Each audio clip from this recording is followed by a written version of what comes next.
Siapa yang tak mengenal kata berita? Setiap orang di dunia ini pasti mengenal kata yang satu ini. Hampir setiap hari, manusia selalu menonton, membaca, ataupun mendengarkan berita, baik yang berkaitan dengan topik perang, pemerintah, politik, pendidikan, kesehatan, lingkungan, ekonomi, bisnis, mode, dan hiburan, serta acara atletik, acara unik atau tidak biasa.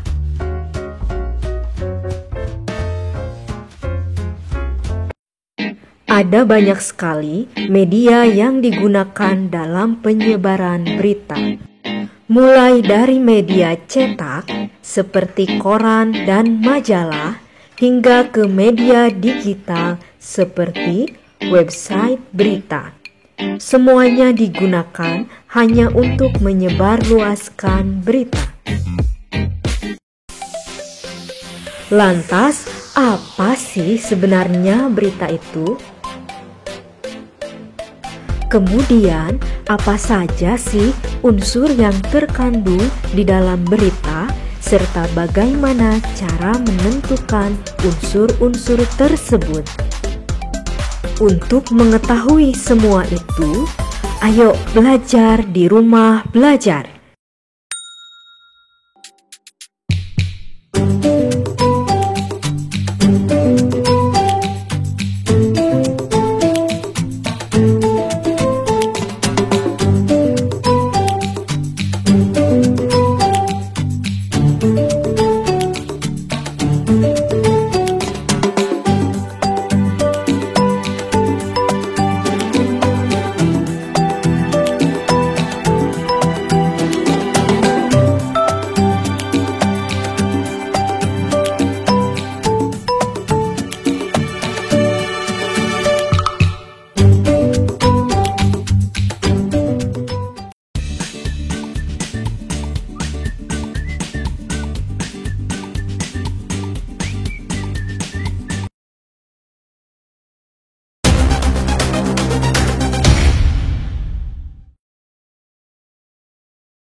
Pada dasarnya, ada banyak sekali definisi atau pendapat para ahli yang menjelaskan mengenai arti berita.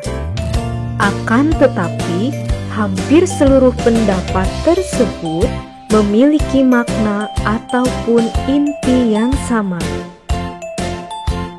Menurut Kamus Besar Bahasa Indonesia, berita dapat diartikan sebagai sebuah cerita ataupun keterangan yang memuat informasi mengenai berbagai kejadian ataupun peristiwa yang hangat.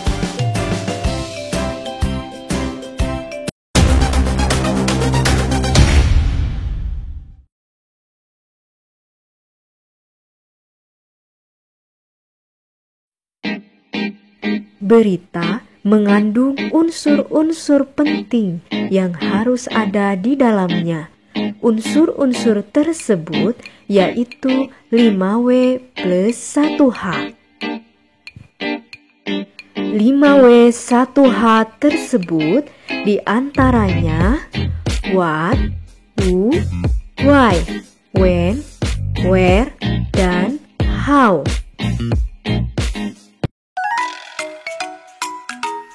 Keenam unsur berita itu dapat disingkat dengan istilah adik simba untuk memudahkan di dalam mengingatnya. Di antaranya yaitu apa, di mana, kapan, siapa, mengapa, dan bagaimana. Berikut penjelasan masing-masing unsur tersebut. Yang pertama yaitu what atau apa, yaitu berita harus memuat informasi mengenai apa yang sedang terjadi. Yang kedua, who atau siapa, yaitu berita harus memuat siapa yang terlibat dalam kejadian yang diberitakan. Yang ketiga yaitu why atau mengapa. Berita harus memuat alasan atau latar belakang kejadian yang diberitakan. Yang keempat yaitu when atau kapan.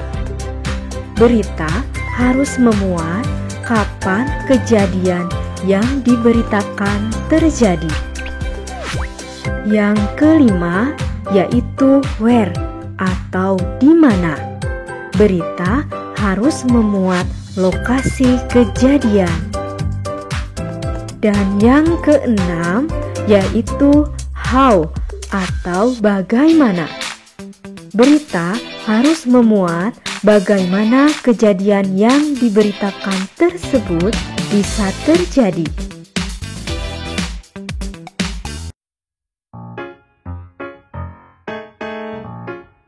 Mudah bukan? Setelah kamu memahami keenam unsur berita tersebut, ayo kita tentukan unsur-unsur berita dari contoh berita yang kamu dengar dan baca dalam video ini.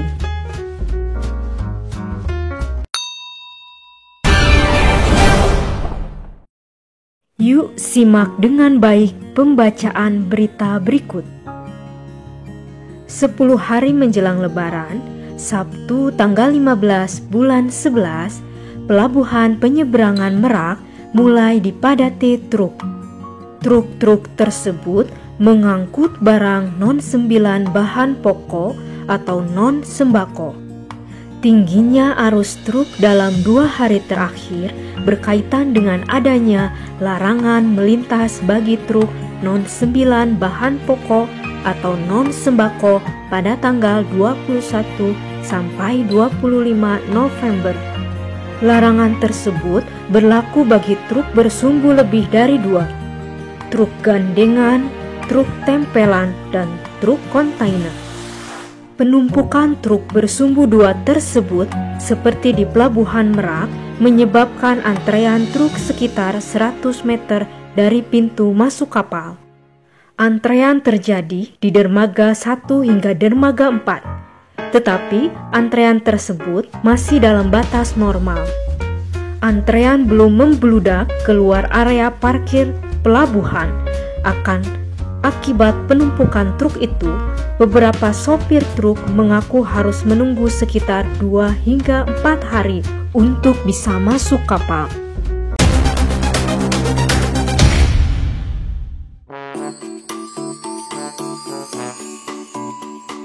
Teks tersebut ternyata memiliki unsur sebagai berikut. Ayo perhatikan dengan saksama.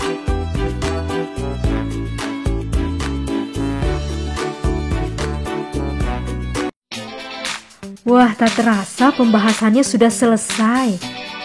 Seru kan belajar daring bahasa Indonesia? Eits, jangan di stop dulu videonya, karena akan ada beberapa pertanyaan yang akan menguji pemahamanmu. Tentunya mengenai berita dan unsur-unsurnya. Simak baik-baik ya dan coba kerjakan. Pertanyaan pertama yaitu, apa kegunaan berita bagi pelajar? Tentunya bagi kamu sendiri. Pertanyaan kedua, cari berita menarik di dalam koran.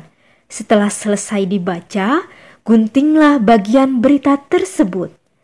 Lalu tempelkan pada buku catatanmu dan tentukan unsur-unsur beritanya dengan benar.